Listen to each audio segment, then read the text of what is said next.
Welcome to the Rim Break Rodeo. We hope this video helps. You have two positive integers. Start by putting the larger number on screen first. Once done, switch your calculator to a mode that shows integer division or use floor division manually. To get the first remainder, divide the larger by the smaller, take the integer part, multiply it by the divisor, then subtract that product from the dividend. This subtraction gives you the remainder to carry forward. It sets up the Euclidean loop that finds common divisors efficiently. You now take the smaller number as the new dividend and the remainder as the new divisor. Repeat the same division floor multiply subtract cycle. Make sure to keep whole number parts when you floor the quotient. Avoid rounding that hides the integer part.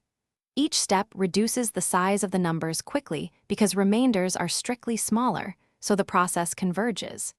Continue these iterations systematically. The calculation's efficiency comes from the Euclidean algorithm guaranteeing you stop once a remainder becomes zero. The divisor at that moment is the greatest common divisor. To confirm, divide both original numbers by that result and ensure both quotients are whole numbers. That proves correctness. If the calculator shows a tiny fractional residue, make sure you use the integer part of quotients rather than rounded values and rerun the last step.